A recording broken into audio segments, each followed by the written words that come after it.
নারীদের সংখ্যা বাড়তে থাকবে, ওয়াকিল্লা রিজাল, পুরুষের সংখ্যা কমতে থাকবে।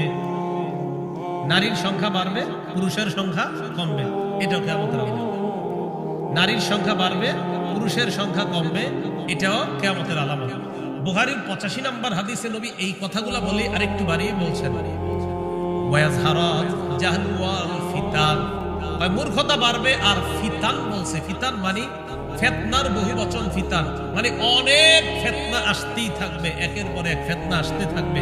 তো আবার আগের কথা আপনাদেরকে বলি, আমাদের কাজ ঈমান নিয়ে বেঁচে থাকা, ঈমান নিয়ে যেন বিদায় নিতে পারি, এটা হলো আমাদের কাজ। রাসূল সাল্লাল্লাহু আলাইহি ওয়াসাল্লাম বলেছেন, ফালতাকতি মানিয়াতুহু ওয়া হুয়া ইউমিনু বিল্লাহি ওয়াল ইয়াউমিল আখির। উম্মত, ওই সময় যদি তোমার মরণ হয়, তুমি যেন ঈমান নিয়ে কবরে আসতে পারো, এমন অবস্থাটাই যেন তোমার মরণ হয়। তাহলে নবীজি কিয়ামতের যে আলামতগুলোর কথা বলছে, যে এগুলা ঘটলে বুঝবা কিয়ামতের বাকি নাই, অনেক কাছেই গেছে কিয়ামতটা।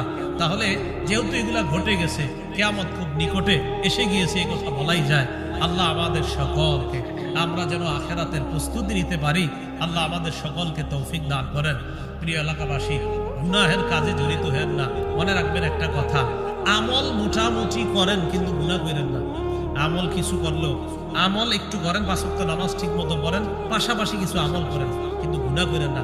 বিশ্বাস করেন, গুনাহমুক্ত আর শিরিক মুক্ত যদি থাকতে পারেন, ঈমান যদি সামান্য পরিমাণও নিয়ে যেতে পারেন, ইনশাআল্লাহ একদিন চিরস্থায়ী জান্নাতি হয়ে যাবে।